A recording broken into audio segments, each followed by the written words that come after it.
कम है पेड़, This call is now being recorded. लेकिन जहां से वो क्या कहते हैं पेड़ है आम के, जो है फूल को उसको बेर बोलते हैं। धतूरा के जो है पांचों अंग लोग चढ़ाते हैं इसमें, जो है धतूरा जो होता है उसपे पांचों अंग, तना, पत्ती, पुष्प और फल। भांग तो भगवान शिव का जो है, भांग माने विजया। तो अलग अलग ढंग से अलग अलग पूजा अर्चना होती है। संक्षेप जो जहाँ के, चूंकि आप लोग अलग अलग प्रांतों से हैं, तो फल इत्यादि भी जो जहाँ के हैं, ऋतु फल जो भी उस समय ऋतु में आते हैं, जैसे हमारे यहाँ बेर का सीजन होता है तो बेर चढ़ती है। तो अलग अलग ऋतु के हिसाब से अलग अलग फल से भगवान शिव का पूजन होता है। कुछ लोग पवित्र जगह की मिट्टी से भगवान शिव का पार्थिव पूजन करते हैं। क्योंकि मंदिरों पे होता क्या, शिवरात्रि के दिन छोटी मंदिर हो चाहे बड़ी मंदिर, भीड़ होती है। तो भीड़ में विधिवत पूजा नहीं हो सकती। उसमें है कि आप जलाभिषेक तो कर सकते हैं, बस इतना ही समय मिल पाता है। अब बड़े सिद्ध स्थान जो होते हैं, जो बड़े बड़े सिद्ध स्थान होते हैं, बड़ी मंदिरें होते हैं, वहां तो भगवान शिव के समीप भी नहीं लोग पहुंच पाते, इतनी भीड़ हो जाती है। कि बाबा बैद्यनाथ इत्यादि में तो हमने देखा कि एक पाइप द्वारा नीलकंठ पे, जो बड़ी मंदिरें होती है वहां इस ढंग से जो है जल चढ़ाते हैं लोग, भगवान शिव को जल चढ़ाते हैं। तो ऐसे में आप जो है पार्थिव पूजन करके घर में पंडित जी को बुला के अपने परिवार सहित सब लोग एकत्रित होकर पवित्र जगह से मिट्टी लाके भगवान शिव की प्रतिमा, शिव की शिवलिंग बनाए। चाहे तो वहां भगवती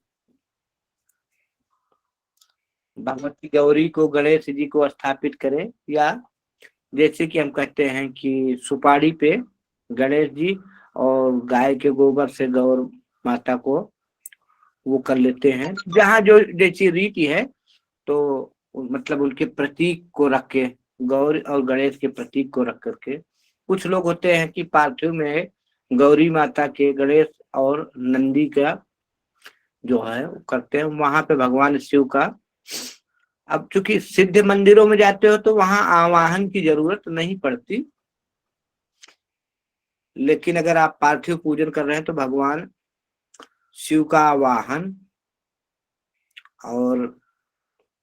आवाहन इत्यादि करके भगवान शिव का पंचोपकार, षोडश प्रकार जो भी संभव हो सके पूजन करें। पूजन में आवाहन करें, फिर पाद्यम पैर बुलाने का, फिर अर्घ दे, आचमनीयम आचमनी कराए। उसके बाद स्नानियम, भगवान शिव का स्नान। भगवान शिव का स्नान कई प्रकार से होता है, जैसे गंगा जल है तो गंगा जल से स्नान कर, क्योंकि भगवान शिव को गंगा जी अत्यंत प्रिय है। जहाँ नहीं संभव है गंगा जल, तो थोड़े से ही जल में गंगा जल मिश्रित कर लिया जाता है, तो गंगा जल के समान पवित्र हो जाता है। तो उस जल से भगवान शिव का स्नान कराते हैं। फिर दूध से, दही से, घृत से और मधु इच्छुरस, से नहीं है तो शक्कर से, शहद से, दूध, दही, घी, शहद, शर्करा मतलब शक्कर, इस प्रकार से। फिर पंचामृत से स्नान कराएं। पंचामृत से स्नान कराने के बाद कुछ लोग फलोदक, फलों के रस से, गंधोदक, शुद्ध जो चंदन इत्यादि सुगंधित पदार्थों से, हल्दी, चंदन इत्यादि से स्नान कराते हैं। गंधोदक, कुशोदक, कुशे के कुश मिश्रित जल से कुशोदक। उसके बाद पुष्प से स्नान कराते हैं। कुछ लोग जो बढ़िया पूजा करते हैं, भगवान शिव का वास फल में, अन्न में, जल में कुछ समय के लिए उनका वास भी कराते हैं, अपने श्रद्धा अनुसार, अपने भक्ति के अनुसार। फिर स्नान कराने के बाद अगर हो सके तो रुद्राभिषेक कर्म करें, नहीं है आप पे रुद्राभिषेक कर्म करने का, वो तो इतना अभिषेक करने के बाद भगवान शिव को यज्ञोपवीत अर्पित करें, चंदन लगाए, भस्म अर्पित करें, उनके पूरे जो शिवलिंग है उसमें भस्म लगाए, चंदन लगाए, फिर अक्षत, पुष्पमाला और वस्त्र, हाँ स्नान के बाद वस्त्र करें, फिर यज्ञोपवीत चंदन और भस्म,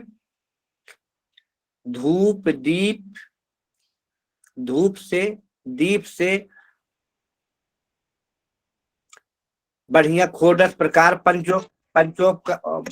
प्रकार जैसे भी हो, जितनी भी आप पे हो है भगवान शिव को। फिर नैवेद्य में यथा संभव जिसके पास जो है, कुछ लोग पेड़ा का भोग लगाते हैं, जैसे पूरा बिहार और पूर्वी उत्तर प्रदेश शुद्ध पेड़ा का भोग लगाते हैं। लेकिन फिर भी जिन पे जो भी नैवेद्य हो, श्रद्धा अनुसार भगवान शिव को नैवेद्य, ऋतु फल, पुष्प, दक्षिणा और तांबूल इत्यादि से भगवान को निवेदित करके जितना हो सके शिव स्तोत्र इत्यादि का अनेक प्रकार से पूजा करे, आरती करे। अन्ना कुछ कर सके तो ओम नमः शिवाय का जितना हो सके उतना जाप करे। भगवान शिव के अभिषेक से पहले हो सके तो गौरी गणेश कलश नवग्रह का पूजन कर ले तो बहुत बढ़िया। कौन कौन? गौरी गणेश कलश नवग्रह षोडश मात्र पूजा, अगर इनका पूजन हो जाता है अभिषेक से पहले तो बहुत बढ़िया है, और नहीं तो कम से कम गौरी गणेश जी का पूजन करें, नंदी का पूजन करें, कार्तिकेय का पूजन करें और शिव गणों को भी कुछ अर्पित करें। लास्ट में काल भैरव के नाम से भी कुछ जो भी गंध अक्षत पुष्प होता है अर्पित करें। इससे जो है सभी मनोकामनाएं, सभी कामनाएं पूरी होती हैं। आप लोग विप्र जन होंगे, अनेक प्रकार के मंत्र जानते हैं और अनेक प्रकार के पूजन जानते हैं। भगवान शिव को अत्यंत प्रिय है बिल्वपत्र, धतूरा और विजया। तो जो भी आप उनको भगवान को भोग लगाते हैं उनमें इन चीजों को भी शामिल करें। कौन कौन? विजया मीन्स भांग। विजया के माने भांग। कुछ लोग विजया कहते हैं, तो इधर महाराष्ट्र में गांजा बोलते हैं। नहीं, गांजा अलग है। गांजा जो है ना वो थोड़ा इसी से भांग से मिलता जुलता हो तो वो अलग होता है। कुछ संत महात्मा लोग जो बैरागी शैवपंथी हैं वो गांजा का सेवन करते हैं। गांजा चिलम में पिया जाता है, भांग जो है घोट के पी जाती है, पीसी जाती है सिलबट्टे पे पहले पीछे। हाँ गुरुदेव, ये भांग दूध में डालते हैं। हाँ, ये जो भगवान को ना उसमें भी ये भांग मिलाते हैं, वही मिलाते हैं। नहीं, गांजा अलग चीज है। गांजा जो है अलग चीज है। गांजा शैव भक्त सेवन करते हैं जो महात्मा लोग होते हैं। गांजा अलग चीज है। विजया जो है भांग होती है, हरी हरी पत्तियां होती है, वो उसमें थोड़ा सा नशा जरूर होता है लेकिन मस्ती आती है, उसमें मस्ती आती है। और भांग पीने पे कभी गलत व्यवहार नहीं होगा, ज्ञान की बातें आएगी। या ज्यादा पी लोगे तो गांजा है ना, हाँ, गांजा जो है ना संतोष जी, गांजा भांग से थोड़ा ज्यादा नशा वाला होता है और उसको चिलम में भर के लोग पीते हैं। आग के साथ। भांग जो होता है ना, भांग को जी। आग के साथ नहीं पीते, भांग को घोट के पीस के पिया जाता है। वह औषधियों में भी आता है, भांग जो है औषधियों में भी आती है। उसमें काली मिर्च मिला लो, नमक मिला लो, दूध, अच्छा दूध में, बादाम में, किशमिश में, सूखे मेवा में मिला के खाओ तो बहुत बढ़िया स्वास्थ्यवर्धक होती है, औषधि में होती है भांग। और गांजा होता क्या, गांजा जब आप उस आग में, आग से गांजा का धुआं लिया जाता है। गांजा खाया पिया नहीं जाता, भांग खाई जाती है, भांग खाई जाती है और घोट के पी जाती है। घोट के पीने में शक्कर है, दूध है, कुछ ड्राई फ्रूट्स सूखे मेवा जैसे मान लो काजू है, किशमिश है, बादाम है, पंचमेवा इत्यादि, दूध इत्यादि ताकत की चीजों में, और काली मिर्च मिलाई जाती है। इन सब चीजों के मिलाओ तो इसमें होता क्या, मलय, शरीर की गंदगी साफ होती है। और क्या कहते हैं, आ, होता देखो नशे की चीज तो है ही है, लेकिन फिर भी मस्ती आती है, ज्यादा गलत काम इसमें नहीं होगा। और शरीर के जो है, कोई को जो गंगा जी के किनारे पंडे लोग रहते हैं वो कहते हैं, मन मैल मिटे तन तेज बढ़े, दे रंग भंग का लोटा। पहले लोटा में भांग का सेवन करते थे तो वो कहते थे, जब भगवान शिव की आराधना करते थे, भांग की वो सिल और बट्टे पे पीसते थे, काली मिर्च जो गोल वाली मिर्च होती है ना, काली मिर्च, उसको जी, मिला जी। के, हाँ फिर वो बोलते थे कि मन मैल मिटे तन तेज बढ़े, दे रंग भंग का लोटा।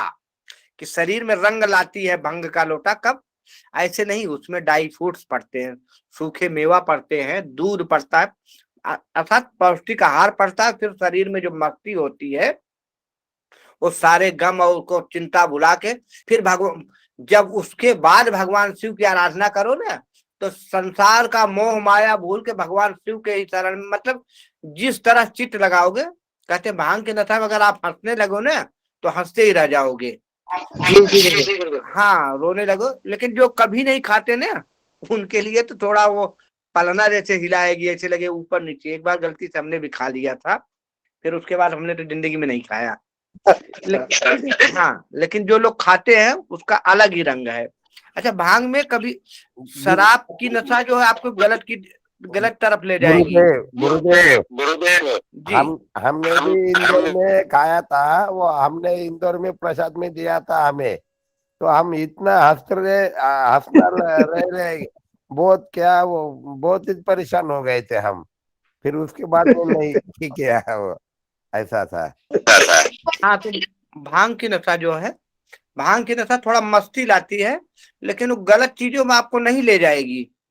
गलत गलत चीजों में ज्यादा पी लोगे, शरीर में कमजोरी महसूस होगी। जो कभी नहीं खाते और सीधा सीधा भांग ही खा लिए, उसमें दूध नहीं है, ड्राई फ्रूट्स नहीं है, तो उनको शरीर में थोड़ा वीकनेस महसूस होगी।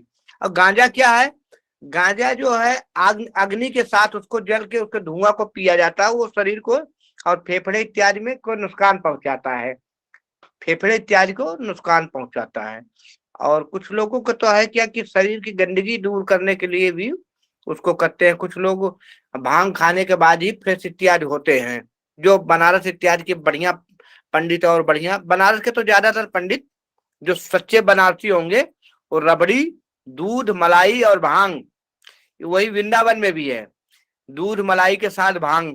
एक्चुअली दूध दही घी खोजती है भांग, तब उस शरीर में रौनक लाएगी। सूखे भांग खाओगे तो शरीर को चाट जाएगी, दिमाग को ठंडा कर देती है, ठीक है, सुस्त कर देती है दिमाग को भांग, अगर सूखे खाओगे।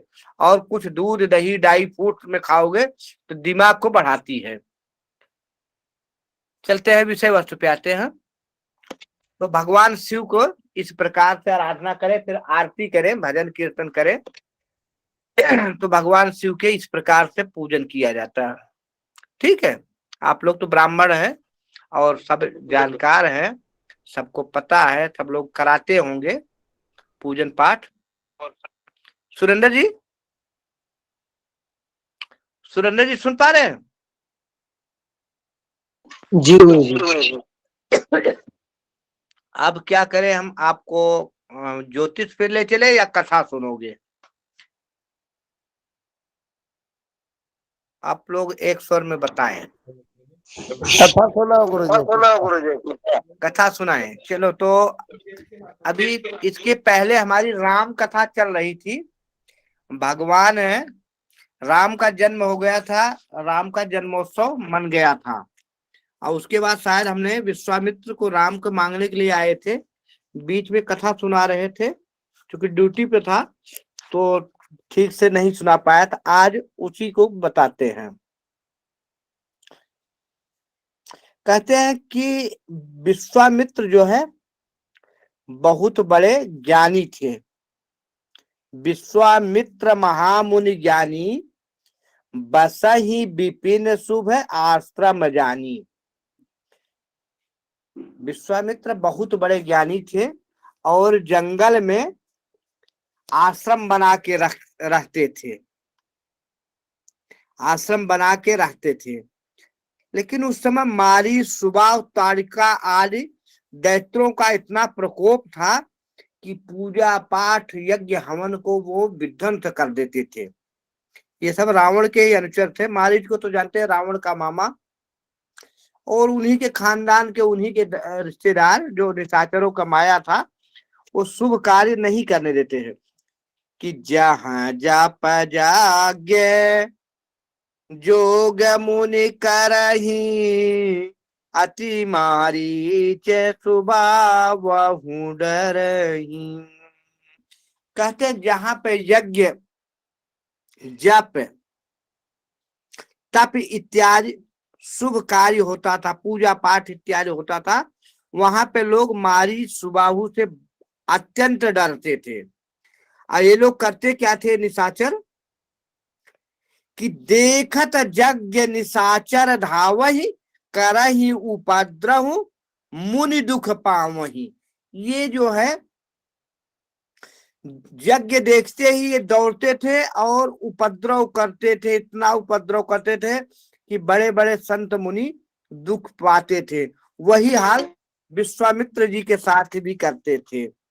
विश्वामित्र जी को भी ये लोग परेशान करते थे और विश्वामित्र जी बहुत परेशान हो जाए, बहुत ही दुखी होते थे, बड़ा परेशान। जहां पे वो पूजा पाठ यज्ञ हवन करते थे वहीं पे खून, मेवाड़, हड्डी इत्यादि फेंक देते थे।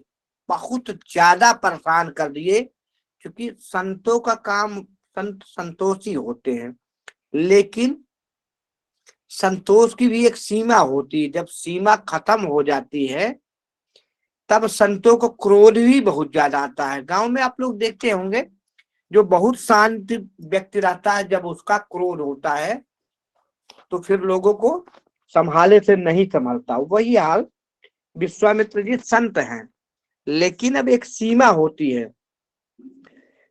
जब उनके जप तप, कहीं यज्ञ हो रहा है, वहां पे गंदी चीजें, हड्डी फेंक रहे हैं, पीप, मवाद, खून इत्यादि, इन चीजों को मलमूत्र त्याग दे रहे हैं राक्षस, जब ऐसी क्रियाएं करने लगे तो बहुत ही दुखी हुए मुनि जी। करहि उपद्रव मुनि दुखी पावहि।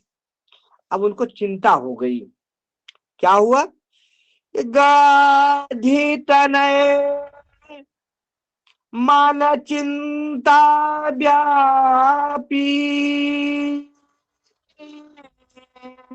बिनु हरि म्यारा हीन निशिचर पापी। उनको बहुत ज्यादा चिंता हुआ। कहा है, अब यहाँ चिंता किसको हुई? विश्वामित्र जी के। गोस्वामी तुलसीदास जी ने कहते हैं कि गाधी तनय मन चिंता व्यापी, अब हरि बिनु हरि मरहीन निशिचर पापी। कि बिना भगवान के निशाचर नहीं मर सकते, बहुत ही पापी हैं ये। पापी निशाचर कब मरेंगे? हरि के। हरि मीन्स विष्णु भगवान। भगवान विष्णु के बिना इनको मारना असंभव है। अब ये तो चिंता हुई, उन्होंने सोच भी लिया कि बिना हरि के बिना। अब लेकिन हुआ क्या? तब मुनिवर मन कीन है बिचारा, प्रभु अवतरऊ हरन माही मारा। मुनि ने मन ही मन विचार किया कि भगवान तो अवतार ले चुके हैं। किसके लिए अवतार लिए हैं? पृथ्वी के भार को हरण करने के लिए, पृथ्वी के कष्ट निवारण करने के लिए भगवान ने अवतार ले लिया है। तो जब ये मन में विचार हुआ तो उन्होंने ध्यान दिया कि भगवान कहाँ अवतार लिए, तो पता चल गया अयोध्या के राजा दशरथ के यहाँ भगवान राम रूप में अवतरित हुए हैं। और मन ही मन विश्वामित्र जी विचार करने लगे कि इसी विधि से जा करके भगवान का दर्शन भी करूंगा, दोनों भाइयों का दर्शन भी करूंगा और उनको ले भी आऊंगा और निशाचरों का वध भी कराऊंगा। इहू मिसी देखूं पद जाई, करी बिनती या नौ दोयु भाई। ठीक, इसी बहाने से उनके पैरों के दर्शन, उनके पद कमल रूपी पैरों के दर्शन भी हो जाएंगे और दोनों भाइयों को मैं अपने साथ भी ले आऊंगा। ज्ञान विराग सकल गुण ऐना, सो प्रभु मैं देखूं भरी नैना। जो शिष्य है वशिष्ठ जी के, जो ज्ञान विराग और सकल गुणों के धाम है, सकल गुणों के खजाना है, उनको मैं अपने इन नेत्रों से देखूंगा, उनका दर्शन अपने इन्हीं नेत्रों से करूंगा। ऐसा जो है विचार होता है विश्वामित्र जी के। और ये कि अपना कमंडल उठाए और अयोध्या की ओर प्रस्थान कर दिए। अयोध्या की ओर जब जा रहे हैं, अयोध्या की ओर जब जा रहे हैं विश्वामित्र जी, तो मन ही मन विचार कर रहे हैं, मन ही मन सोच रहे हैं कि बहुविधि करत मनोरथ, जात लाग नहीं बार, करिमा जन सरजू जल, गए भूप दरबार। बड़े मनोरथ है, भगवान कैसे होंगे, क्या स्वरूप होगा, कैसे देखने में लगेंगे, हमारे साथ आएंगे कि नहीं आएंगे, हमें दर्शन देंगे कि नहीं देंगे। इस प्रकार अनेक प्रकार के मनोरथ करते हुए विश्वामित्र जी राजा दशरथ के यहाँ जा रहे हैं। रास्ते में सरयू नदी मिली, तो सरयू नदी में मज्जन किया। मज्जन का मतलब स्नान किया, सरयू के जल में स्नान किया, तृप्त हुए और राजा के दरबार में पहुंच गए। कहा? दशरथ जी के कौशलपुर में, जहां महाराजा दशरथ का दरबार था, दरबार में पहुंच गए। तो मुनियागमन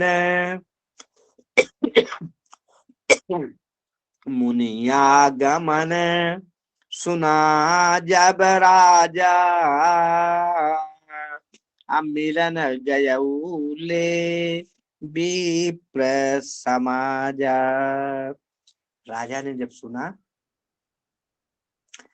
कि विश्वामित्र जी हमारे दरवाजे पे आए हैं, तो उनके जितने ज्ञानी विज्ञानी ब्राह्मणों का समूह था, उस पूरे समूह के साथ उनके आगमनी के लिए गए। राजा अपना सिंहासन छोड़ करके मुनि के आगमन जब सुना, तो विप्रों का समाज लेके उनके जो है स्वागत के लिए गए। करी दंडवत मुनि सनमानी, निज आसन बैठारहियानी। भगवान के जो पिता हैं, क्योंकि भगवान तो लीला कर रहे हैं ना, तो दशरथ जी भगवान के भी पिता हो गए। अब भगवान के पिता हुए तो देखो कितनी बड़ी, वैसे भी चक्रवर्ती सम्राट। आज किनको दंडवत कर रहे हैं? एक ऋषि को, एक साधु को, एक मुनि को, जिनके पास न भूमि है, न धन है, न कोष है, लेकिन किस लिए? ज्ञान के लिए, उनके ज्ञान के लिए, उनके जात से ब्राह्मणत्व को प्राप्त किए हैं। अगर कहा जाए तो ये कौशिक जी, विश्वामित्र जी का नाम एक कौशिक भी है तो ये जात से ब्राह्मण नहीं थे, इन्होंने ज्ञान से सिद्धियां प्राप्त किया है, क्षत्रिय थे, राजा थे। तो इनके ब्राह्मणत्व को प्रणाम कर रहे चक्रवर्ती। भगवान के भी जो पिता है वो आज उनको क्या कर रहे हैं? प्रणाम कर रहे हैं। लेकिन आज जब हम लोग बड़े हो जाते हैं, हम ट्रेनों में देखते हैं और भी देखते हैं, लोग संतों का निरादर करते हैं, पंडितों का निरादर करते हैं, क्योंकि समाज में दूषिता फैला दिया गया ब्राह्मणों के विरुद्ध। संतों के विरुद्ध एक अभियान छोड़ करके संतों को, ब्राह्मणों को समाज में दूषित किया गया, उनके लिए गलत धारणाएं फैलाई गई। लेकिन उस समय देखो जो चक्रवर्ती सम्राट हैं वो भी और तो और जिनके यहाँ अब चक्रवर्ती सम्राट हैं, तो चक्रवर्ती सम्राट के यहाँ नहीं आए हैं, ज्ञान भी है उनके पास, ज्ञान भी है क्योंकि भगवान ऐसे नहीं प्रकट हो गए उनके यहाँ, जन्म जन्मांतर के तपस्या का फल है कि भगवान जाके उनके घर प्रकट हुए हैं। रामचंद्र जी ऐसे नहीं आ गए, माँ कौशल्या और दशरथ जी के पुण्य प्रताप से पता नहीं कितने जन्मों का जो है प्रतिफल है कि भगवान को अवतार लेना पड़ा उनके घर लेकिन वो भी ज्ञान की कदर कर रहे हैं, एक ऋषि की, एक ब्राह्मणत्व का कदर कर रहे हैं, उनके चरणों में गिर रहे हैं। तो करी दंडवत मुनि सनमानी निज आसन बैठा रहियानी। और तो और अपने आसन, जो सिंहासन होता, जो सिर्फ न सिर्फ राजा के लिए होता है और किसी के लिए नहीं, उस आसन पे विश्वामित्र जी को बैठाया और करते हैं क्या? चरण पखारी कीन्ही अति पूजा अमो सनयाजो धन्य नहीं दूजा। बढ़िया सोने के परात में जल मंगा के उनके पैरों को कौन धुल रहे हैं? चक्रवर्ती सम्राट महाराज दशरथ धुल रहे हैं। विप्रो, आप लोगों को पता है कि ये चरण क्यों धोया जाता है? चरण सबके नहीं धोए जाते, चरण विशिष्ट व्यक्तियों का धोया जाता है, पुण्य आत्माओं का धोया जाता है। और बताऊं, अगर किसी पुण्य आत्मा के आप चरण को धो लिए तो उसके उस दिन जितना उस व्यक्ति ने पुण्य किया है, सब पुण्य के आप अधिकारी हो गए, सब पुण्य के अधिकारी हो गए। आपने जितना भी पुण्य किया है, अगर कोई यजमान जाके आपके चरणों को धो लेता है तो उस सारे पुण्य को वो लेने की अधिकारी बन जाता है। लेकिन अगर आपने पाप किया है तो आपके चरण धोएगा तो सारा पाप भी ले जाएगा। तो इसीलिए जो है विशिष्ट व्यक्तियों का चरणोदक लिया जाता है। विशिष्ट व्यक्तियों का, जो ज्ञान के मूर्त हैं, जो सिद्ध महात्मा होते हैं, गुरुओं का, इनका जो चरणोदक लिया जाता है। तब विविध भांति भोजन करवावा मुनिवर हृदय हरस यति पावा। विविध प्रकार से, अनेकों प्रकार से जो राजमहल में व्यंजन थे सबको परोस करके उनको भोजन करवाया गया, उनके चरण दबाए गए। अब उसके बाद जब वो हृदय से प्रसन्न हुए तो पुनि चरणन मेले सुतचारी, राम देख मुनि देह विसारी। फिर महाराज दशरथ ने अपने चारों पुत्रों को बुलाया, बोले कि ये बहुत सिद्ध महात्मा हैं, जो हमारे यहाँ आज विभूति आई है, महामुनि विश्वामित्र हैं, इनसे आशीर्वाद लो। तो चारों पुत्रों ने विश्वामित्र जी को प्रणाम किया। और जब राम की ओर नजर पड़ी विश्वामित्र जी की, तो वो अपने तन मन की भी सुध भूल गए भगवान राम को देखने, क्योंकि जीवन धन्य हो गया, परमात्मा का दर्शन हो गया, तो अपने तन मन सब की सुध भूल गए विश्वामित्र जी। तो भाई मगन देखत मुख शोभा, जन चकोर पूरन ससिलोभा। जिस प्रकार से चकोर पक्षी जो है पूर्णमासी को चंद्रमा को देख जाए, मन मुग्ध हो जाए, उसी प्रकार से भगवान राम की मुख शोभा देख करके विश्वामित्र जी मोहित हो गए। तब मन हरसि बस बचन कहराऊ, मुनि यस कृपान कीन्हेहु काऊ। के ही कारण आगमन तुम्हारा, कहूँ सो करत न लावऊं बारा। जब सब प्रकार से संतुष्ट कर लिए, विश्वामित्र जी बोलते महाराज कैसे हमारे ऊपर कृपा किया,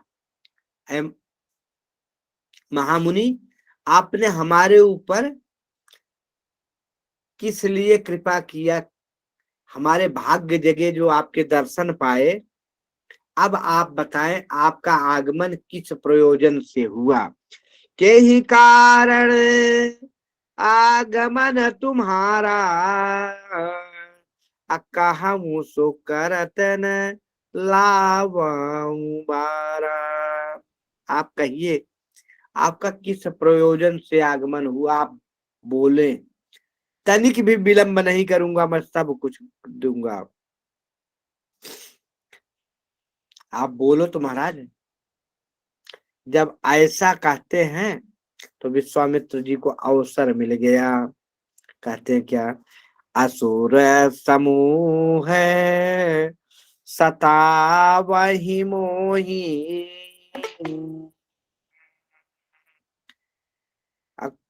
मैं जाचन आयऊं नृपतोहि।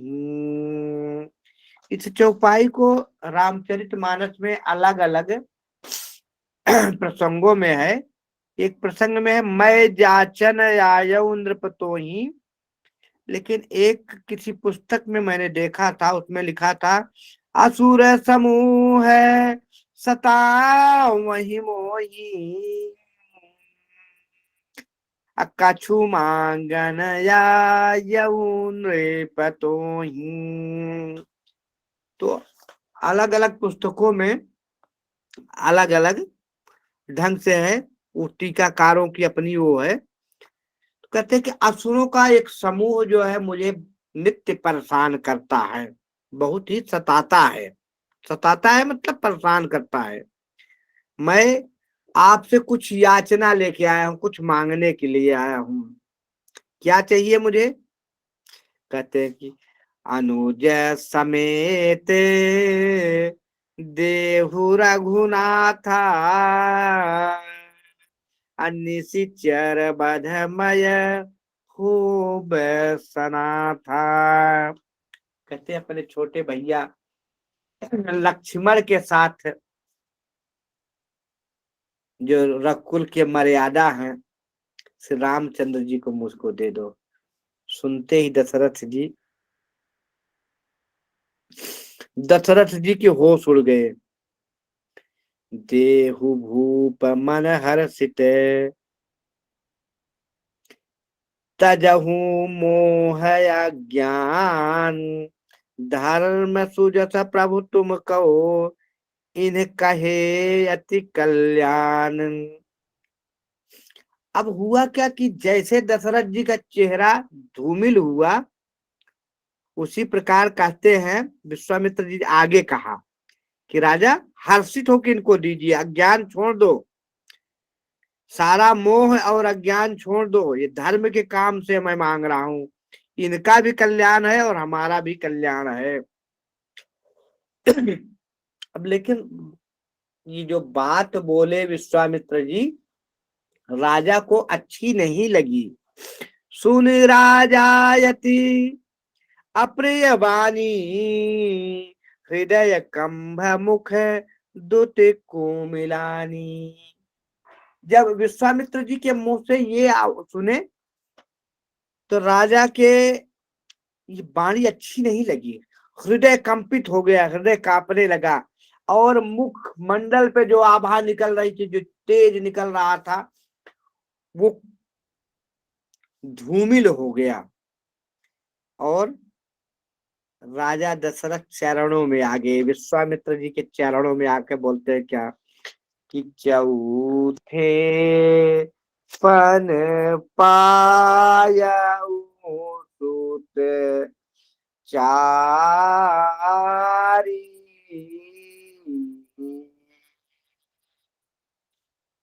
विप्र बचन नहीं कहे उत भारी।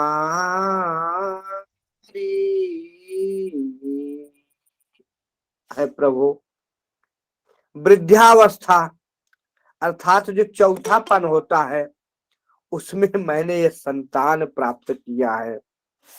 चौथे पन पायऊ सुतचारी, अब विप्र बचन नहीं कहे समारी। मांगहु भूमि धेनु बन कोसा, सर्वस देहु आज सहरोसा।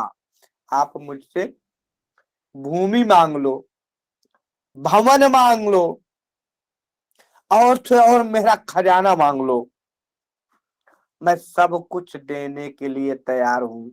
मांगहु भूमि, आपको आश्रम से ही आश्रम ले लो, हमारे यहाँ बहुत सारी जमीन है, कहीं भी आश्रम बना लो, गैया देने के लिए तैयार है,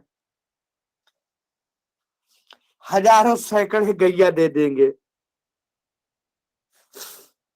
सर्वस, और आप चाहो तो मेरा सारा राज खजाना मांग लीजिए अवध, मांग लीजिए अवध, पर देश मत मांगो। होने वाले राजा हैं हमारे अयोध्या के, उनको मत मांगो। देह प्राण ते प्रिय कछु नाही, सोहु मुनि देव निमित एक माही।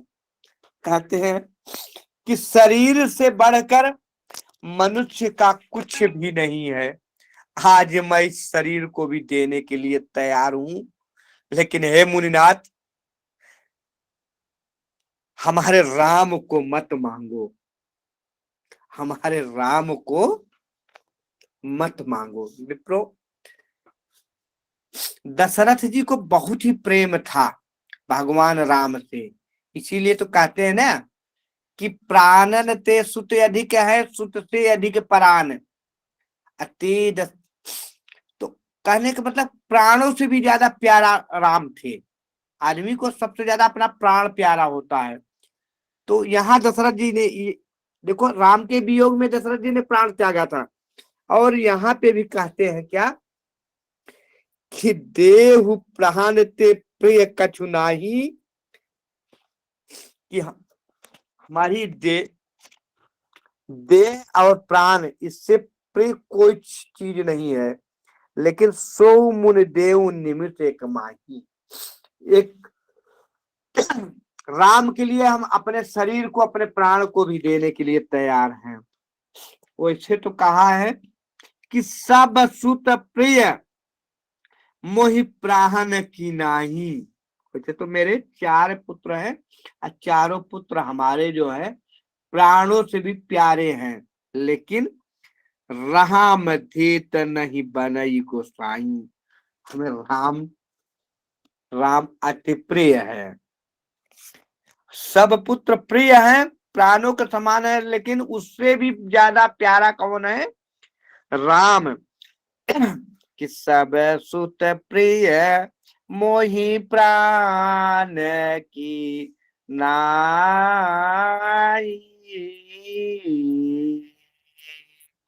राम देते नहीं बनई गो साई।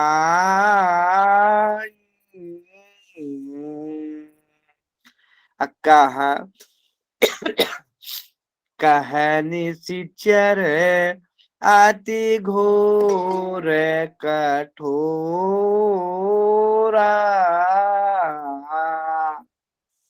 अच्छा स्वामी, कहाँ इतने कठोर राक्षस, कहाँ हमारे राम। कहाँ सुंदर सुत परम की सोरा।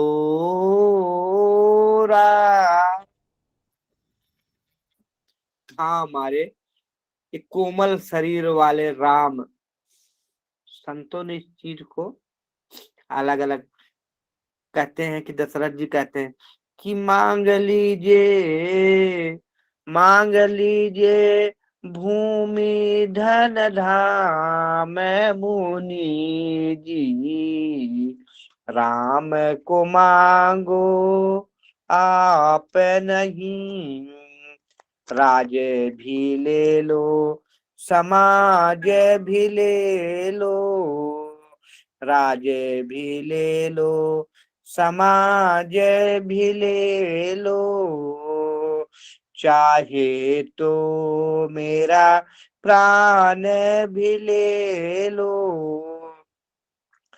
प्राण सम है, प्राण सम है बेटा राम मुनि जी। राम को मांगो आप नहीं। इस प्रकार से बहुत से याचना करते हैं दशरथ जी। एक संत तो एक दिन गा रहे थे, हमने सुना प्रयाग में,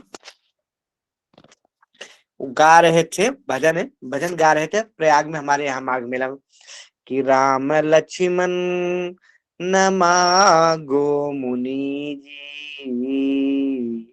राम लक्ष्मण न मांगो मुनि जी। बन जाने के काबिल नहीं है राम लक्ष्मण न मांगो मुनि जी। बन जाने के काबिल नहीं है। इनके हाथों में मेहंदी लगी है। इनके हाथों में मेहंदी लगी है। बाण चलाने के काबिल नहीं है। राम लक्ष्मण न मांगो मुनि जी। बन जाने के काबिल नहीं है। इनके पैरों में घुंघरू बंधे हैं। इनके पैरों में घुंघरू बंधे हैं। पैदल चलने के काबिल नहीं है। तो संतों की भावना थी, मैंने सुना था तो प्रसंग आ गया तो मैंने 2 लाइन बोल दिया। उन्होंने काफी देर तक गाया था। तो इसी प्रकार विनय करते हैं कि हमारे राम तो राज्य महल से कहीं बाहर गए नहीं। कोमल सेजों पे इनको नींद नहीं आती। जिन कोमल सेजों पे इनको नींद नहीं आती, आश्रम के कुछ पे कैसे सोएंगे, पत्थरों पे कैसे सोएंगे, क्योंकि वहां बिछौना तो होगा नहीं। वहां तो मुनियों के आश्रम में कुछ या मृगचर्म इत्यादि रास्ता, जंगल के रास्ताएं भी बड़े कटीले पथरीले होते हैं। तो राजमहल से बाहर नहीं गए। राजमहल में कीमती पत्थर, सोने चांदी इत्यादि की जो है हमारे भूमि की बनावट राजघरानों में जैसे आजकल लोग टाइल्स लगाते हैं ना, तो उस समय राजघरानों में रत्न जड़ित होते थे। जो पृथ्वी की बनावट होती थी, फर्श जो बनती थी, उसमें रत्न जड़े होते थे। तो कहते थे कि उस पे चलने वाले जिनको कोमल सेजों पे नींद नहीं आती, तो आश्रम के रूल्स नियम कैसे, उन नियम में कैसे रहेंगे। इनको घर पे तो इनको जगाने के लिए राजमहल में दास दासियां हैं, इनको जगाने के लिए, इनके सुलाने के लिए लोग कविताएं गाते हैं, इनकी माताएं लोरियां सुनाती हैं। वहां पे कौन इनको सुलाएगा, कौन जगाएगा। ऐसा करो कि अगर दिक्कत है तो बंद करो चल के मैं राक्षस, राक्षस के संग युद्ध करूंगा, लेकिन मेरे राम को मत मांगो। बोले मैं चल जाऊंगा, मुझे ले जाओ, मांगा हूं भूमि धरा दम दाम, न देत तनिक मैं विलंब करूंगा।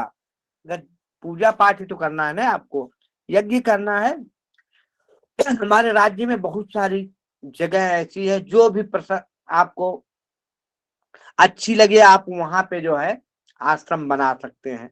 लेकिन मेरे राम, और तो और अगर राक्षसों की बात है तो मैं चलकर सभी राक्षसों को बंदी बनाता हूं और मैं राक्षसों के साथ युद्ध लड़ूंगा। हमने देवासुर संग्राम में देवताओं के साथ युद्ध लड़ा है, लेकिन मेरे राम को मत मांगो।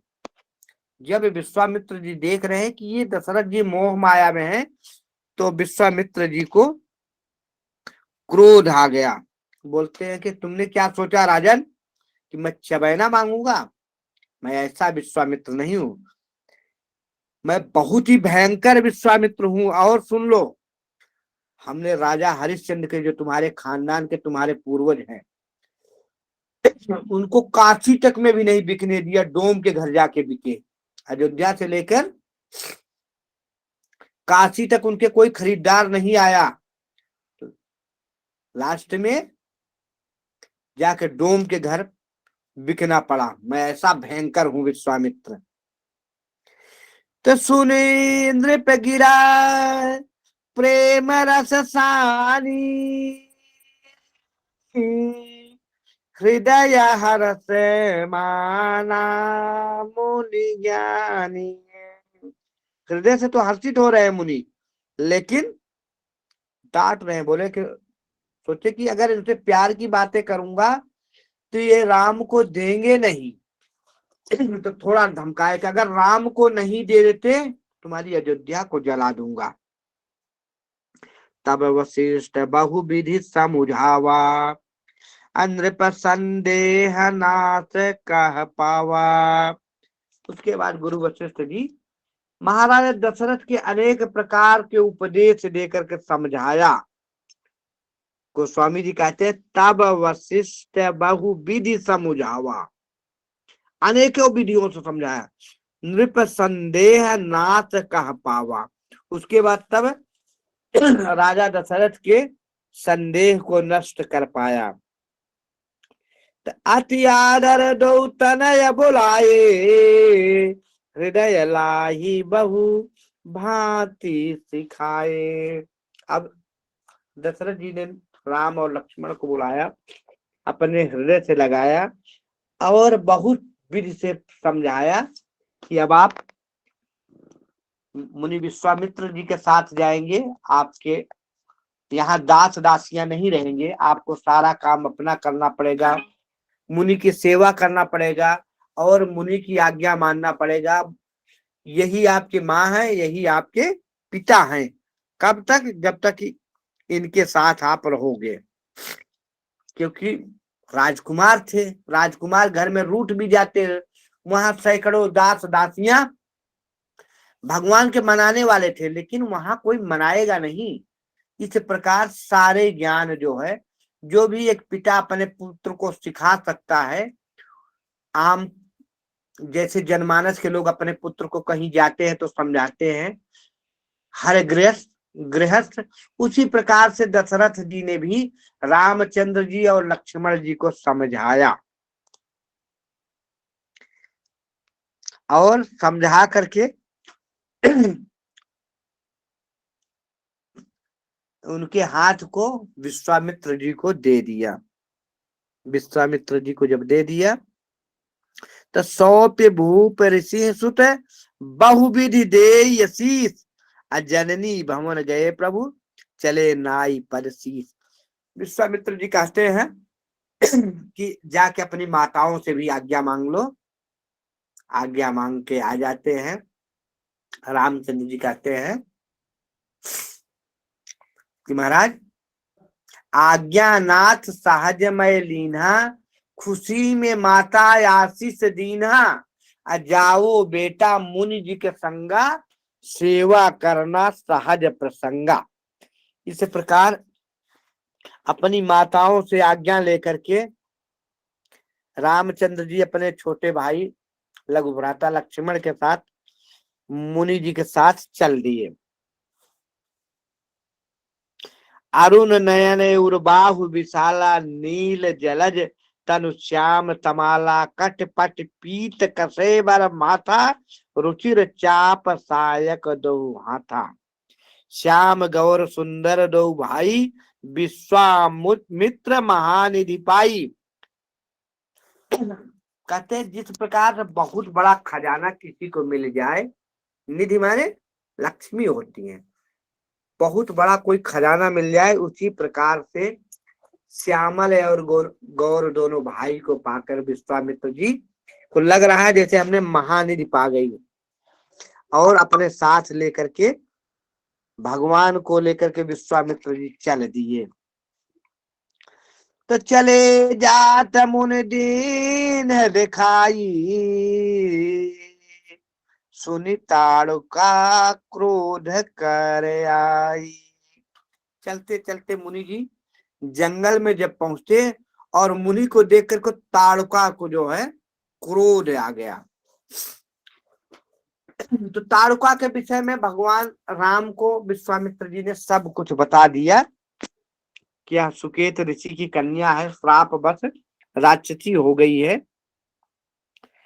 तो भगवान राम ने ताड़ुका के विषय में जब सब कुछ जान गए और उसी जिस समय ताड़ुका के विषय में विश्वामित्र जी बता रहे थे, उसी समय ताड़ुका उधर से निकली और दोनों राजकुमारों के साथ जब ऋषि को देखा तो क्रोध करके धाई, गुस्सा करके दौड़ी। चले जात मुनि दीन दिखाई, सुनि ताड़ुका क्रोध कर रहाई।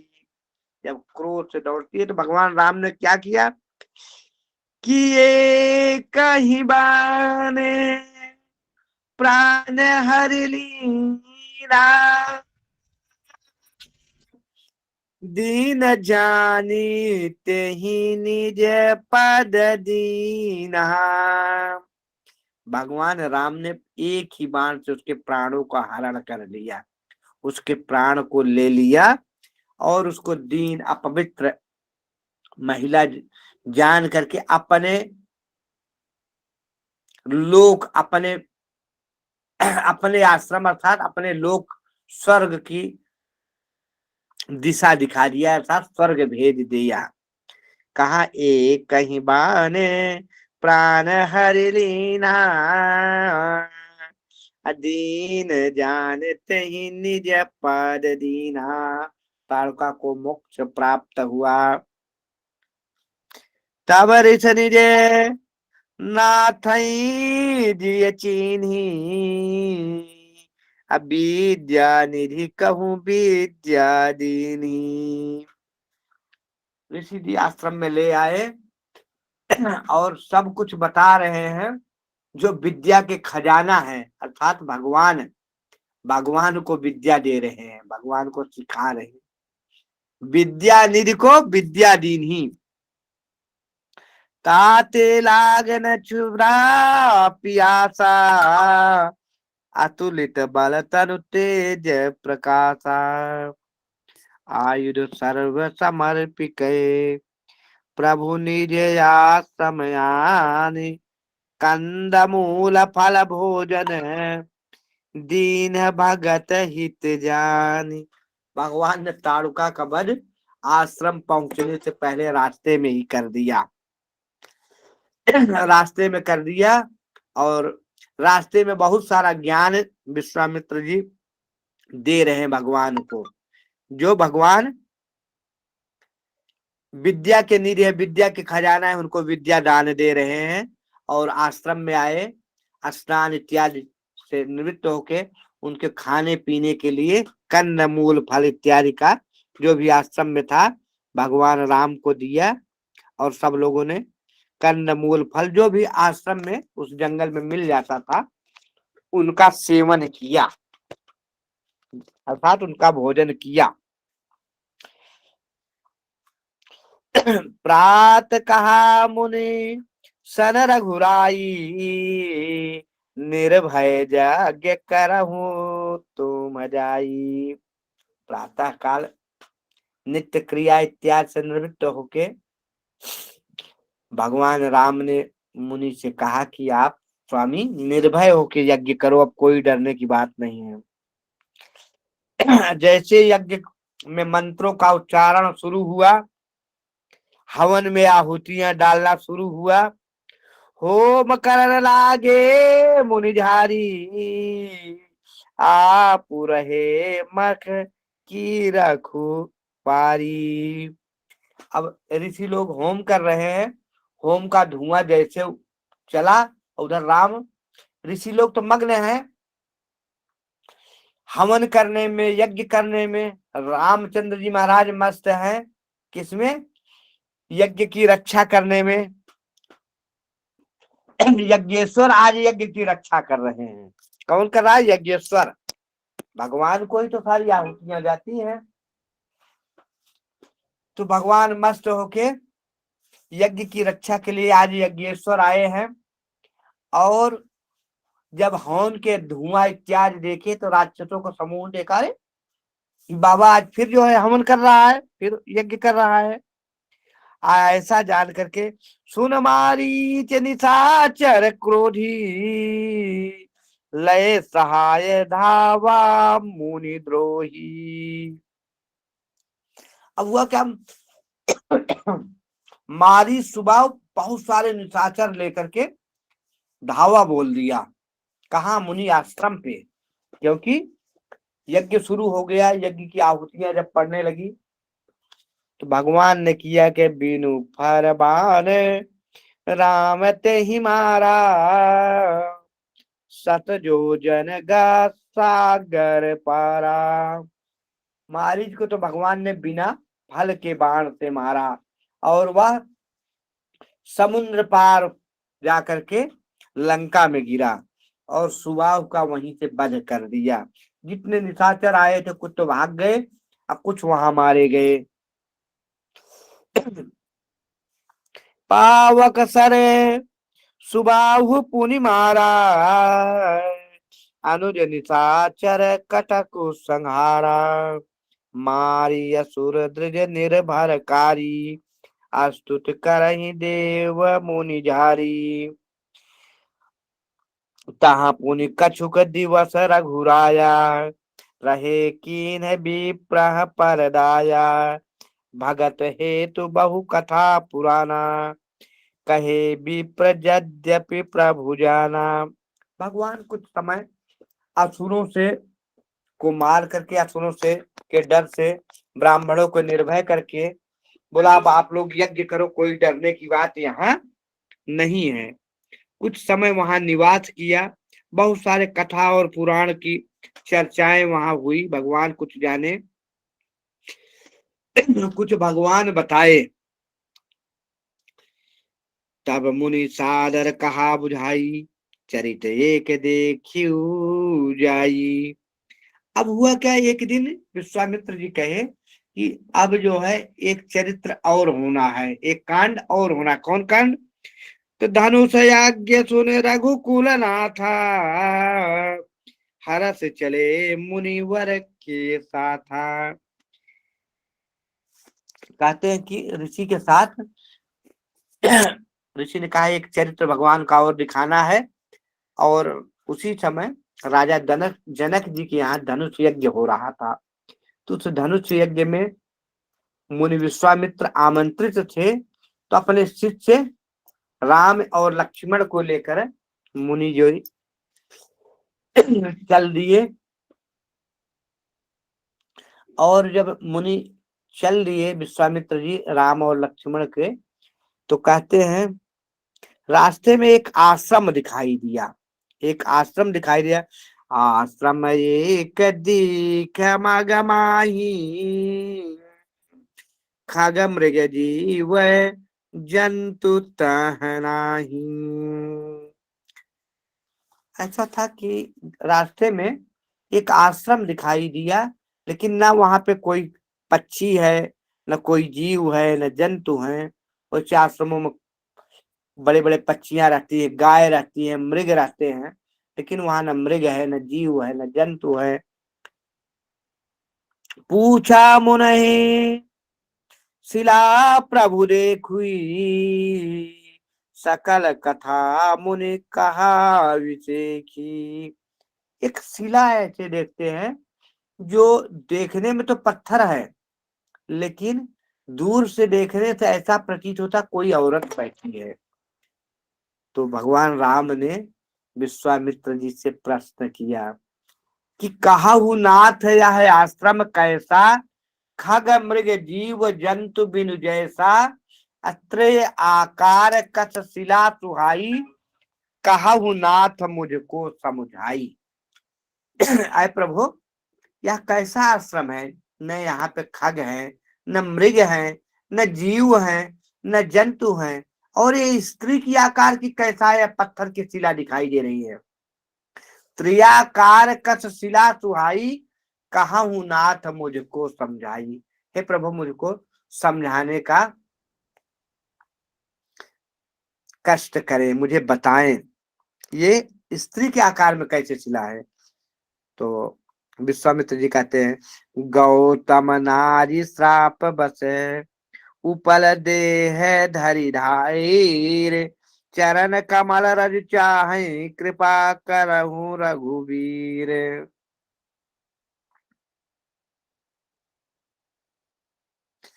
कहते हैं कि विश्वामित्र जी बताते हैं कि एक राम कभी गौतम ऋषि थे यहाँ, और गौतम ऋषि का आश्रम था। गौतम की पत्नी अहिल्या थी, बड़ी ही सुंदर थी, संसार में अद्वितीय थी, अर्थात उनकी सौंदर्यता के बराबर कोई स्त्रियां नहीं थी। एक दिन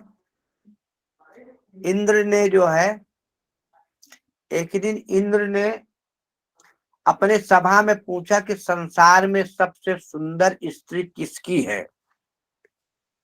सबसे सुंदर स्त्री किसकी है? तो उसी समय जो है, जो संत महात्मा थे वो लोग उठ के चले गए। लेकिन चंद्रमा ने, कुछ लोगों ने बोला महाराज हम लोग तो संत महात्मा हम नहीं जानते, किसी ने कुछ बहाना किया, किसी ने कुछ बहाना किया। तो किसी के मुंह से निकला कि सूर्य और चंद्रमा ये बता सकते हैं, क्योंकि रात में उनका प्रकाश, दिन में उनका प्रकाश। सूर्य का प्रकाश जो है दिन में, रात्र में चंद्रमा का प्रकाश।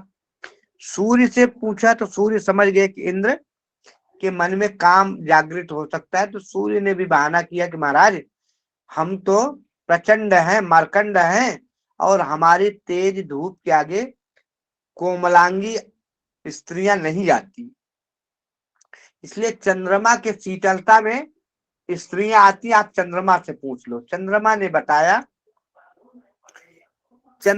बताया कि गौतम ऋषि की पत्नी अहिल्या जो है अत्यंत सुंदर है। और जब ये बात इंद्र को पता चला, तो इंद्र ने पहले पता किया गौतम ऋषि के बारे में। उन्हें पता चला कि ये 4 बजे नित्य गंगा स्नान के लिए जाते हैं।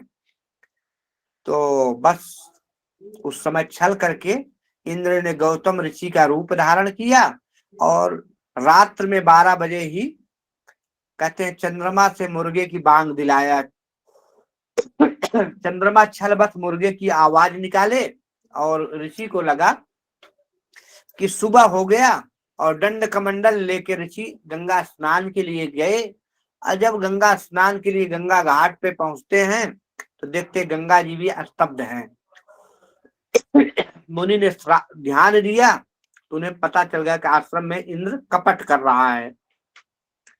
और इंद्र ने किया क्या कि जो है गौतम ऋषि के वेश बना के गौतम ऋषि की पत्नी अहिल्या से व्यभिचार करना शुरू कर दिया।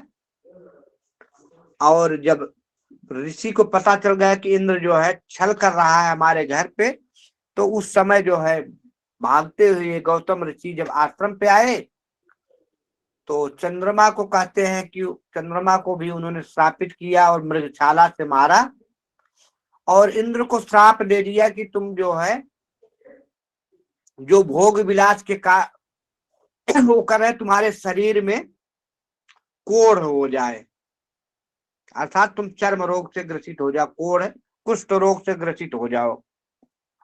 इंद्र को श्राप दिया। और जब अहिल्या से पूछते कि तुम्हारे साथ क्या हुआ, कैसे हुआ, तो कुछ बोल नहीं पा रहे लाज और शर्म से। मुनि ने 1-2 बार 4 बार प्रयास किया कि कुछ बोले, लेकिन अहिल्या के मुंह से जब कुछ आवाज नहीं निकली तो क्रोध में मुनि बोलता है दुष्ट तुम पत्थर के समान हो गई, जाओ तुम पत्थर हो जाओ। और वह पत्थर की एक शिला के रूप में परिणित हो गई अहिल्या। तो उसी समय की कथा जब विश्वामित्र जी ने राम को बताया और बताए कि जब मुनि ने श्राप दे दिया तो अहिल्या उनसे विनय करने लगी कि महाराज हमारा दोष नहीं था, वो दुष्ट तो आपका रूप धारण करके आया था और आपके रूप में व्यभिचार किया, इसमें हमारा क्या दोष। तो ऋषि को लगा कि अब तो जो ऋषि ने कहा कि जो कुछ हमारे मुंह से निकल गया हो असत्य नहीं होगा, लेकिन जब भगवान राम का अवतार होगा तो भगवान के चरणों के धूल से तुम पवित्र हो जाओगी, फिर से पवित्र हो जाओगी। इसीलिए विश्वामित्र जी ने कहा कि अय राम ये गौतम की पत्नी है, आपके चरणों के रज को चाहती है। तो भगवान राम ने जैसे ही अपने चरण को उस शिला से लगाया और वह शिला जो है एक स्त्री बन गई और भगवान का विनय करने लगी। पर 7 पद पावन शोक न सावन, प्रगट भई तप पुंज सही, देखत रघुनायक जन सुखदायक, सनमुख होई कर जोर रही। अहिल्या भगवान के चरणों के जैसे ही धूल पाई, भगवान का चरण पड़ा, वह प्रकट हो गई, बिल्कुल जैसे किसी तप से तपाई गई औरत हो, इस प्रकार से वह प्रकट हो गई और भगवान के सामने हाथ जोड़कर खड़े हो गई, चरणों में लग गई। अति प्रेम धीरा पुलक शरीरा, मुख नहीं आवई बचन कही, अतिशय बड़े भागी चरण ही लागी, जुगल नयन जल धार बही। भगवान के चरण कमल को पकड़ लिया और उसके नेत्रों से जल की धारा बहने लगी, रोने लगी। फिर कहती क्या अहिल्या, धीरज मनु कीन्हा प्रभु कहूँ चीन्हा, रघुपति कृपा भगति पाई, अति निर्मल बानी अस्तुति ठानी, ज्ञान गम्य जय रघुराई। अहिल्या ने अपने मन में धीरज धारण किया, भगवान के चरणों को पकड़ करके परम परमेश्वर भगवान जान करके स्तुति करने लगी। और कैसी स्तुति, अत्यंत ज्ञानमय। अहिल्या क्या स्तुति करती है सुनिएगा आप लोग। मैं नारिय पावन प्रभु जग पावन रावण रिपुजन सुखदाई राजीव विलोचन भव भय मोचन पाहि पाहि शरणहि आई। बोलते कि मैं स्वामी एक अपवित्र नारी हूँ जिनके स्वयं पति ने श्राप दे दिया हो और इंद्र ने जिसको अपवित्र कर दिया हो। मैं नार अपावन और आप कहते हो प्रभु जग पावन। आप तो परम पवित्र हैं। आप रावण के दुश्मन हैं और जनता को सुख देने वाले, लोगों को सुख देने वाले हैं। यहाँ थोड़ा लोगों में युवा कि रावण से तो कोई बैर उस समय थी नहीं तब, क्योंकि रावण का यह था कि धर्म कर्म नहीं करना चाहिए। रावण धर्म कर्म पे टैक्स लगाता था, लेकिन यहाँ भगवान ने विश्वामित्र जी की यज्ञ पूरा कराए और ये सब मारी सुबाव इत्यादि जो राक्षस थे रावण के ही अनुचर थे, तो यह रावण के ही रिश्तेदार थे। इसीलिए यहाँ आया है रावण रिपुजन सुखदाई राजीव बिलोचन भव भय मोचन पाहि पाहि शरणै आई। लास्ट में अहिल्या रोते हुए भगवान से एक और विनती करती, क्या करती? मुनि श्राप जो दीन्हा अति भल कीन्हा परम अनुग्रह मा मुनि श्राप जो दीन्हा यति भल कीन्हा परम अनुग्रह मय माना देखऊं भरी लोचन हरि भव मोचन यही लाभ शंकर जाना बिनती प्रभु मोरी मय मति भोरी नाथ न मांगऊ बरयाना पद कमल परागा रस अनुरागा मम मन मधुप कर पाना। कहते महाराज मुनि ने मुझे श्राप नहीं दिया था, मेरे ऊपर अनुग्रह किया था। हमारे पतिदेव जो सब कहते हैं मुनि ने श्राप दिया था, श्राप नहीं दिया, हमारे ऊपर अनुग्रह किया। लोग के जन्म जन्मांतर बीत जाते हैं, कहा है जन्म जन्म मुनि जतन कराही, लेकिन राम का नाम नहीं आता है। दर्शन तो बड़ी बात है। आप आ करके मुनि ने ऐसा श्राप दिया कि संसार का पालन करता, संसार का रचयिता आके हमें दर्शन दिया, जिसके दर्शन के लिए आत्माएं विमलात्माएं पता नहीं कितने जन्मों तक पड़ी रहती हैं तपस्या में, लेकिन वो एक झलक नहीं पाती। उनके चरणों का रज मुझे मिला नाथ। और तो और देखऊं भरी लोचन हरि भव मोचन, जो सारी प्रकार के भाव बाधाओं का नष्ट कर देते हैं, उस प्रभु को हमने इन नेत्रों से देखा। यह सुख तो सिर्फ शंकर जी को मिल सकता है। यही लाभ शंकर जाना। शंकर जी इसी लाभ के लिए रातों दिन जो है भगवान को सुमिरते रहते हैं, भांग में मस्त होके भगवान राम को सुमिरते हैं। तो उस जो शंकर को सुख मिला वो सुख मुझे मिल गया। किसके कृपा से? मुनि अगर श्राप न दिए होते तो मुझे कहाँ मिलता। तो बिनती प्रभु मोरी मैं अति भोरी नाथ न मांगऊ बरयाना। मुझे और कोई बर नहीं चाहिए, मुझे यही चाहिए आपके पैरों में, आपके चरणों में हमेशा अनुराग बना रहे। इस प्रकार बहुत प्रकार से जब विनय की अहिल्या तो भगवान शुभ आशीर्वाद दिए। इसी के साथ आज क्या यह कथा प्रसंग खत्म करता हूँ। भगवान राम ने आज्ञा दिया कि अब जाके मुनि जी के पास जाओ। संतोष जी का कोई प्रश्न था तो प्रश्न कर सकते हैं। हाँ गुरुदेव प्रणाम। गुरुदेव हेलो हेलो। हाँ संतोष जी, प्रश्न करें। गुरुदेव, कथा तो आपने बहुत सुंदर सुनाई। जी। मेरा एक प्रश्न था कि रामायण त्रेता युग में हुआ था, जी। रावण की आयुष्मान कितनी थी? रावण की आयु कितनी थी?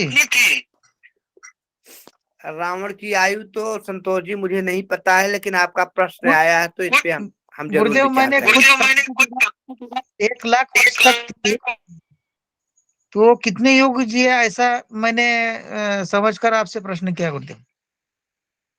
बढ़िया है, आपने प्रश्न किया तो हम इसके खोज।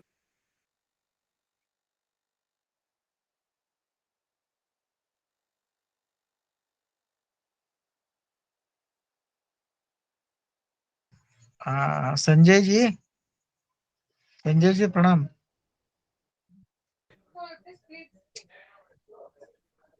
Hello hello Sanjay ji.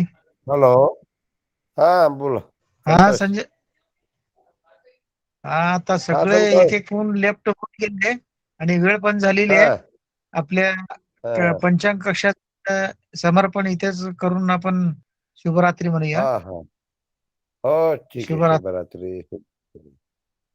सभी उपरों को शुभरात्रि. हर हर महादेव.